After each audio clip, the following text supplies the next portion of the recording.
70 साल की माँ। 70 साल की वृद्ध महिला वृद्ध आश्रम में बनी गर्भवती। डॉक्टर ने जांच की तो उसके पैरों तले जमीन निकल गई। तो दोस्तों, आज की ये कहानी आपके लिए बहुत ही ज्यादा खास होने वाली है। तो वीडियो पूरा देख लेना और कहानी अच्छी लगे तो चैनल सब्सक्राइब जरूर करें। सुबह की हल्की धूप खिड़की के पर्दों से होकर सावित्री देवी के चेहरे पर पड़ रही थी। उनकी आंखों में धुंधलापन था, पर उनमें अब भी वो इंतजार की चमक थी जो किसी बेटे की आहट सुनने को बेताब थी। आंखों के सामने एक छोटा सा बगीचा था जहाँ कुछ वृद्ध लोग टहल रहे थे। कोई अखबार पढ़ रहा था, कोई चुपचाप आसमान देख रहा था। पर सावित्री का मन वहां नहीं था। उनकी निगाहें हर आती जाती गाड़ी पर टिक जाती, जैसे कोई कह रही हो, देखो शायद अमित आया होगा। लेकिन आज भी गेट के बाहर सिर्फ हवा आई थी, बेटा नहीं। सावित्री धीरे धीरे उठी, उनकी चप्पलें जमीन से घसीटती हुई बगीचे तक पहुंची। वो पुराने पेड़ के नीचे आकर बैठ गई, वही पेड़ जिसके नीचे पहली बार अमित उन्हें यहाँ छोड़कर गया था। वो दिन आज भी उनकी यादों में जिंदा था। वो दिन जब उनके अपने बेटे ने ही कहा था, माँ, मैं आपको वृद्धाश्रम छोड़ रहा हूँ, मजबूरी है। सावित्री ने उस दिन बहुत कुछ कहना चाहा था, पर शब्द गले में अटक गए। बस इतना ही कह पाई, बेटा, जब तेरा घर बड़ा हो जाए तो दिल छोटा मत कर लेना। अमित ने नजरें झुका ली, होठ कांपे, पर कुछ नहीं कहा। गाड़ी स्टार्ट हुई और धीरे धीरे गेट से बाहर चली गई। सावित्री की आंखों के सामने धूल उड़ी और उनके जीवन की सारी खुशियां उसी धूल में गायब हो गई। उस दिन के बाद सावित्री ने कभी शिकायत नहीं की। वो हर किसी से कहती, अमित बहुत अच्छा बेटा है, बस थोड़ा व्यस्त हो गया है। लेकिन रातों में जब सब सो जाते तो वो खिड़की के पास बैठकर पुराने फोटो एल्बम देखती। अमित का बचपन, उसका स्कूल बैग, उसका पहला वेतन, सब कुछ जैसे किसी फिल्म की तरह आंखों के सामने घूम जाता। कभी वो मुस्कुराती, कभी आंखों से आंसू बहाने लगते, उनके होठ बुदबुदाते। कहाँ चला गया तू बेटा? तुझे याद है, तू कहता था मैं कभी बूढ़ी नहीं होऊंगी। आश्रम के दूसरे लोग भी उन्हें देखते और कहते, सावित्री दीदी, अब आदत डाल लीजिए, बच्चे तो आजकल अपने माँ बाप को बोझ समझते हैं। पर सावित्री बस एक बात कहती, माँ बाप कभी बोझ नहीं होते बेटा, वो जड़ है जिससे पेड़ खड़ा रहता है। दिन बीतते गए, सावित्री हर सुबह वही पेड़ देखती और हर शाम उस गेट की तरफ उम्मीद से देखती। हर आती कार पर दिल धड़क उठता, लेकिन फिर वही निराशा। एक दिन वार्डन ने आकर कहा, माँ जी, बेटा नहीं आता क्या मिलने? सावित्री मुस्कुरा दी, आता है सपनों में। उस दिन के बाद किसी ने उनसे सवाल नहीं किया, क्योंकि सब समझ गए थे सावित्री अब हकीकत से नहीं, यादों से जी रही थी। लेकिन उनकी आंखों में जो शांत मुस्कान थी वो किसी को टूटने नहीं देती थी। वो दूसरों को हंसाती, उनकी मदद करती और हर नए बुजुर्ग का स्वागत करती। उनकी गोद में हर कोई सुकून पाता था। कभी कभी लोग उन्हें आश्रम की माँ कहकर बुलाते, पर वो जानती थी एक असली माँ के लिए अपने बेटे का माँ कहना ही सबसे बड़ी पूजा होती है। और वो आवाज अब सालों से गुम थी। एक शाम जब सूरज ढल रहा था, सावित्री ने अपने कमरे की दीवार पर टंगे अमित के फोटो को देखा। धीरे से बोली, बेटा, तू लौट आना, मैं अब तेरे बिना थक गई हूँ। खिड़की से ठंडी हवा आई और उनकी झुर्रियों वाले चेहरे को छू गई, जैसे कोई अदृश्य हाथ उनका सिर सहला रहा हो। वो मुस्कुराई और कहा, ठीक है भगवान, अगर उसे नहीं भेज सकते तो कोई तो भेज दो जिसे मैं फिर से माँ कह सकूं। उन्हें नहीं पता था उनकी यह दुआ अब उनके जीवन का सबसे अनोखा चमत्कार बनने जा रही थी। आश्रम की सुबह हमेशा एक जैसी होती थी। मंदिर की घंटियों की आवाज, चाय की खुशबू और कुछ थके हुए चेहरे जो हर दिन किसी आने वाले की उम्मीद में खिड़की के पास बैठते थे। लेकिन शुक्रवार का दिन थोड़ा अलग होता था, क्योंकि उस दिन आश्रम में एक परंपरा थी। हर कोई अपने परिवार को पत्र लिखता था, कोई अपनी बेटी को, कोई बेटे को, कोई अपने पुराने घर को। पत्र भेजे नहीं जाते थे, बस लिखे जाते थे, जैसे दिल में जमा दर्द को कागज पर उतारा जा सके। सावित्री देवी भी हर शुक्रवार को अपनी मेज पर बैठ जाती, सामने एक पुरानी डायरी, एक कलम और पास में रखा अमित का पुराना फोटो। उनकी आंखें उस तस्वीर पर ठहरती और फिर धीरे धीरे कलम चलने लगती। प्रिया अमित, तुझे याद है बेटा, जब तू छोटा था तो तू कहता था, माँ तू कभी बूढ़ी नहीं होगी ना। और मैं हंसकर कहती थी, नहीं बेटा, तेरी ममता से मैं हमेशा जवान रहूंगी। देख अब मैं बूढ़ी हो गई हूँ और तू बहुत बड़ा आदमी बन गया है। वो लिखते लिखते रुक जाती, आंखों से एक बूंद गिरी और अक्षरों को धुंधला कर गई। वो मुस्कुराई, अरे देखो, अब तो मेरी आंखें भी कमजोर हो गई हैं, पर तेरे नाम पर आज भी दिल धड़कता है। हर पत्र का अंत वो एक ही बात से करती, जब तू फुर्सत में हो तो एक बार माँ के पास जरूर आ जाना बेटा। आश्रम की वार्डन कविता दीदी हमेशा कहती, सावित्री माँ, ये पत्र कौन पढ़ेगा, क्यों हर हफ्ते लिखती हैं आप। सावित्री जवाब देती, कभी कभी चिट्ठियां भेजने के लिए नहीं, भगवान तक पहुंचाने के लिए लिखी जाती हैं बेटी। कविता दीदी मुस्कुरा देती, लेकिन इस बार कुछ अलग था, क्योंकि इस शुक्रवार सावित्री की कलम रुकी नहीं, वो लिखती रही, कुछ सोचती रही, और फिर अचानक एक नया वाक्य लिखा, तेरी माँ फिर से माँ बनने वाली है। कलम रुक गई, कमरे में सन्नाटा फैल गया। खिड़की से आती धूप उनकी चिट्ठी पर पड़ी और वो शब्द चमक उठे, फिर से माँ बनने वाली है। उसी वक्त कविता दीदी आई। उन्होंने आदतन पत्र उठाया ताकि उसे डिब्बे में रख सके। जैसे उन्होंने वह वाक्य पढ़ा, उनके हाथ कांप गए। माँ बनने वाली है, 70 साल की औरत। वो घबरा गई, तुरंत डॉक्टर को बुलाया। सावित्री मुस्कुरा रही थी। क्या हुआ बेटी, इतनी घबराई क्यों? कविता दीदी ने हिचकिचाते हुए पूछा। माँ, आपने ये क्यों लिखा? सावित्री ने हल्की हंसी में जवाब दिया, क्योंकि भगवान ने कहा, अब मैं फिर से माँ बनने वाली हूँ। डॉक्टर आए, जांच की। सावित्री बहुत शांत थी। खून के नमूने लिए गए, टेस्ट किए गए। सबको लगा शायद यह किसी तरह की मानसिक गड़बड़ी है, पर 2 दिन बाद जो रिपोर्ट आई, उसने सबको सन्न कर दिया। रिपोर्ट में लिखा था, सावित्री देवी गर्भवती हैं। पूरे आश्रम में हलचल मच गई। कोई कह रहा था, ये कैसे संभव है, कोई हंस रहा था, तो कोई डर से सन्न था। कविता दीदी का चेहरा पीला पड़ गया। वो धीरे से बोली, माँ, क्या आप कुछ बताना चाहेंगी? सावित्री शांत स्वर में बोली, जब भगवान चाहे तो चमत्कार भी हो सकता है बेटी। वो आंखें बंद कर लेती, जैसे किसी अदृश्य आवाज को सुन रही हो। उनके चेहरे पर एक अद्भुत शांति थी, न डर न हैरानी, बस मातृत्व का गर्व। आश्रम के बाकी लोग अब उन्हें और भी आदर से देखने लगे। कोई कहता, देखो भगवान की लीला है, तो कोई फुसफुसाता, शायद रिपोर्ट में गलती है। मीडिया तक खबर पहुंच गई। रिपोर्टरों की भीड़ गेट पर जुटने लगी। टीवी चैनलों पर हेडलाइन चली, 70 साल की महिला गर्भवती। आश्रम में फैली सनसनी। डॉक्टर बार बार जांच कर रहे थे, पुलिस भी आई, लेकिन सावित्री के जवाब हमेशा एक ही थे, भगवान ने चाहा तो बच्चा जरूर जन्म लेगा। कविता दीदी ने डरते हुए कहा, माँ, लोग आपको पागल समझ रहे हैं। सावित्री ने मुस्कुराते हुए कहा, अगर माँ बनना पागलपन है तो हाँ बेटी, मैं पागल हूँ। उनकी यह बात सुनकर कमरे में सन्नाटा छा गया। कविता दीदी की आंखें भर आई। उन्होंने सावित्री का हाथ थाम लिया। माँ, अगर ये सच्चाई है तो मैं आपका पहला बच्चा बनना चाहती हूँ। सावित्री ने धीरे से उसका सिर सहलाया। तू तो पहले से ही मेरी बेटी है। रात को जब सब सो गए, सावित्री फिर अपनी चिट्ठी उठाकर देखने लगी। उन्हें लगा जैसे कागज से आवाज आ रही हो, माँ, तुम सच में फिर से माँ बनने वाली हो। उन्होंने आसमान की ओर देखा और कहा, शुक्रिया भगवान, शायद अब मेरा बेटा वापस आएगा। उन्हें नहीं पता था कि अब उनकी यह अधूरी चिट्ठी उनके और अमित दोनों के जीवन की दिशा बदलने वाली थी। आश्रम की दीवारों ने उस सुबह कुछ अजीब देखा। गेट के बाहर भीड़ जमा थी, कैमरों की चमक थी, और अंदर हर चेहरा हैरान, उलझा हुआ और कहीं ना कहीं डरा हुआ। 70 साल की महिला गर्भवती, यह खबर बिजली की तरह पूरे शहर में फैल चुकी थी। हर न्यूज चैनल पर सावित्री देवी की तस्वीरें, हर अखबार में वही सवाल, क्या यह चमत्कार है या धोखा?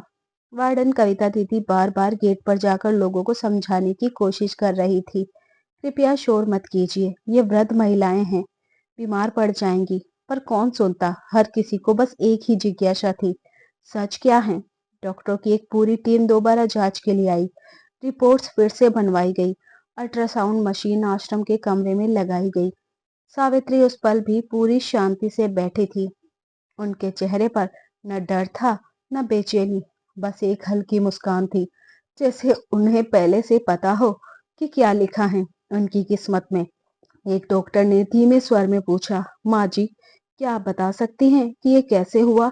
सावित्री ने आंखें बंद की और बोली, जब भगवान चाहे तब किसी को जन्म देने की ताकत उम्र नहीं आशीर्वाद देता है। डॉक्टर एक दूसरे को देखने लगे।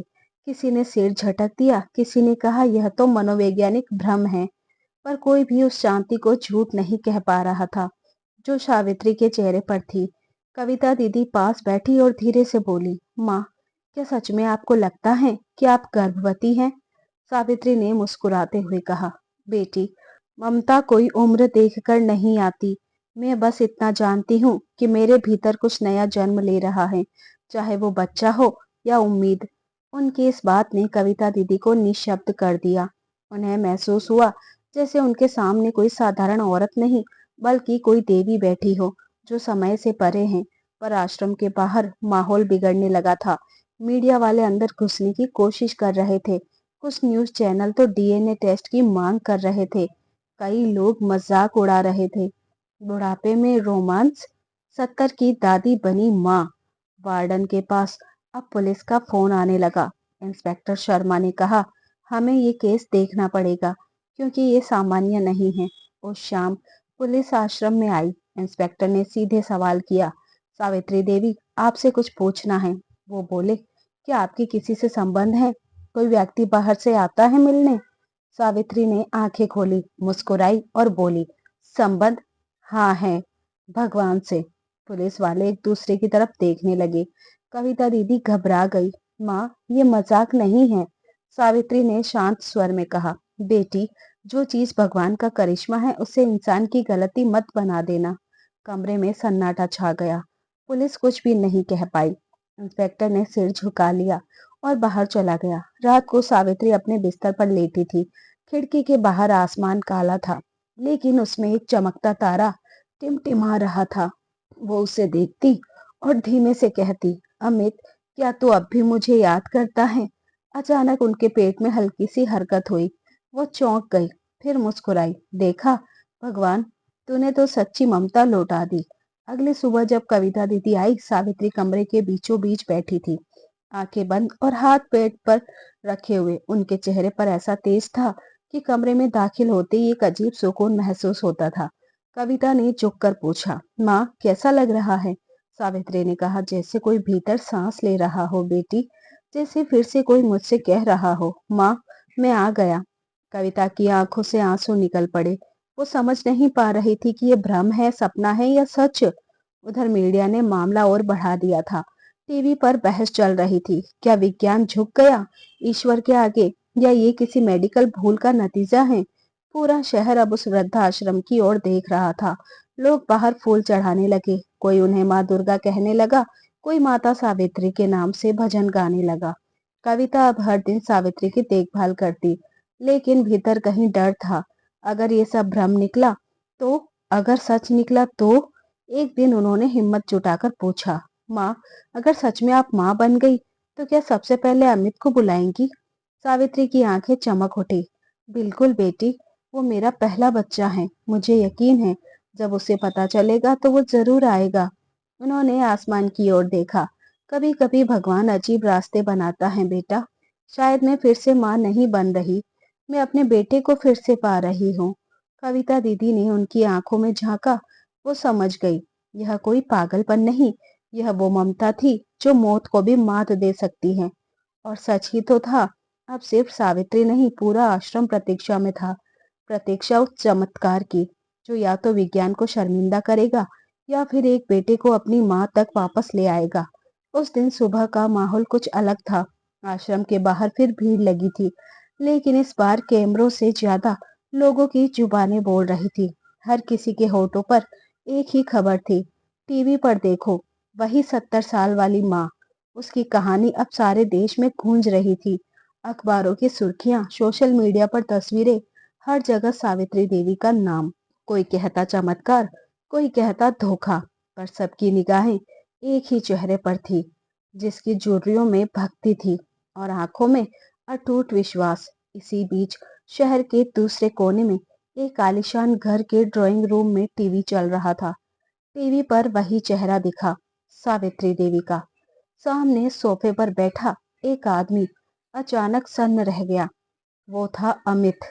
टीवी एंकर की आवाज गूंजी। ये हैं सावित्री देवी, जिनकी उम्र 70 साल है। दावा किया जा रहा है कि ये गर्भवती हैं। फिलहाल इनका बेटा उनसे वर्षों से संपर्क में नहीं है। माँ। अमित के होठों से सिर्फ यही शब्द निकला। उनकी आंखें फटी रह गई। दिल जैसे किसी ने मुट्ठी में जकड़ लिया। पसीना माथे से टपकने लगा। बगल में बैठी उसकी पत्नी ने कहा, अमित, ये क्या है? क्या ये आपकी माँ है? अमित का चेहरा लाल हो गया। मुझे नहीं पता। मुझे नहीं पता, ये सब बकवास है। वो उठ खड़ा हुआ, लेकिन अंदर कहीं शर्म और पछतावा उसे खा रहे थे। उसे याद आया वो दिन जब उसने माँ को वृद्धाश्रम में छोड़ा था। मजबूरी है माँ, कहकर चला गया था। आज वही मजबूरी उसके गले में फंदा बन गई थी। रात भर उसे नींद नहीं आई। हर बार आंख बंद होती तो माँ का चेहरा सामने आ जाता, मुस्कुराता, शांत, और वही शब्द दोहराता, जब तेरा घर बड़ा हो जाए दिल छोटा मत कर लेना। सुबह होते ही उसने गाड़ी उठाई और सीधा वृद्धाश्रम की ओर निकल पड़ा। रास्ते भर बस एक ही ख्याल घूम रहा था, अगर ये सब सच हुआ तो? अगर माँ वाकई, नहीं ये संभव नहीं है, पर अगर कुछ हो गया तो? दिल की धड़कनें बढ़ रही थी। गाड़ी जब आश्रम के गेट पर रुकी, वो कई मिनट तक बाहर ही खड़ा रहा। भीतर जाने की हिम्मत नहीं जुटा रही थी। आखिर उसने कदम बढ़ाया। गेट के अंदर का नजारा देखकर वो दंग रह गया। माँ मंदिर के सामने बैठी थी, आंखें बंद, होठों पर भजन के शब्द, और चारों तरफ औरतें फूल चढ़ा रही थी। अमित के कदम कांप गए। उसकी आंखों से आंसू बह निकले। वो धीरे धीरे माँ के पास पहुंचा। सावित्री ने जैसे ही कदमों की आहट सुनी, आंखें खोली। उनकी नजरें सीधे अमित पर टिक गई। वो मुस्कुराई। देखा बेटा, मैंने कहा था ना, भगवान ने कहा था तू जरूर आएगा। अमित वही घुटनों के बल बैठ गया। उसका गला भर आया। माँ, मैं मैं बहुत बड़ा गुनहगार हूँ। सावित्री ने उसके सिर पर हाथ रखा। गुनाह तो तब होता है बेटा, जब माँ माफ न करे। मैंने तो उसी दिन तुझे माफ कर दिया था, जब तू मुझे छोड़ गया था। अमित फूट फूट कर रोने लगा। माँ, ये सब क्या है? लोग मजाक उड़ा रहे हैं, मीडिया पागल हो गया है। आपने क्यों कहा कि आप माँ बनने वाली हैं? सावित्री शांत स्वर में बोली। जिसे दुनिया पाप समझती है, वो कभी कभी ईश्वर की मर्जी होती है बेटा। अमित ने गुस्से में कहा। बस करो माँ, लोग हमारे नाम पर हंस रहे हैं। वो उठ खड़ा हुआ। उसकी आवाज ऊंची थी, लेकिन उसमें डर था, शर्म थी, और पश्चाताप भी। सावित्री ने कहा, अमित, जब कोई हंसता है ना, तो समझ लेना कि भगवान उस पर अभी तक मेहरबान है, क्योंकि जिसने दर्द देखा हो वो कभी हंस नहीं पाता। अमित चुप हो गया। उसने चारों ओर देखा। हर चेहरा उसे घूर रहा था। उसे लगा जैसे सबकी आंखों में ताने हैं। वो जल्दी से बाहर जाने लगा, पर तभी माँ की आवाज आई, रुक जा बेटा। वो ठिठक गया। माँ ने मुस्कुराते हुए कहा, देखा, तू आया ना, बस यही तो भगवान ने कहा था। अमित के कदम रुक गए। वो पीछे मुड़ा। माँ अब भी मुस्कुरा रही थी। उसके दिल में कुछ पिघल गया। उसने महसूस किया कि चाहे दुनिया उसे कुछ भी कहे, उसके सामने खड़ी यह औरत अब भी सिर्फ उसकी माँ थी। अगले दिन वह फिर आया। इस बार बिना झिझक, बिना डर। वो माँ के कमरे में बैठा, उनकी बातें सुनी, उनके पैर दबाए। सालों बाद उसने वह सुकून महसूस किया जो सिर्फ माँ की गोद में मिलता है। लेकिन वो नहीं जानता था, अब जो शांति उसे मिली है वो तूफान के ठीक पहले का सन्नाटा थी। क्योंकि अगले ही दिन डॉक्टरों की एक टीम आई, और उनके हाथ में थी रिपोर्ट। एक ऐसी रिपोर्ट जो माँ के रहस्य का असली सच बताने वाली थी, और अमित की जिंदगी हमेशा के लिए बदलने वाली थी। तो दोस्तों, आज की ये कहानी यहाँ खत्म नहीं होती। कहानी के आगे का वाला दूसरा भाग हम अगली वीडियो में जानेंगे। आखिरकार सावित्री देवी के साथ क्या हुआ था। तो अगली कहानी सुनने के लिए आप हमारे चैनल को सब्सक्राइब जरूर करें, और वीडियो को लाइक शेयर करें। मिलते हैं जल्द ही नेक्स्ट वीडियो के साथ। तब तक आप अपना ख्याल रखिए। धन्यवाद।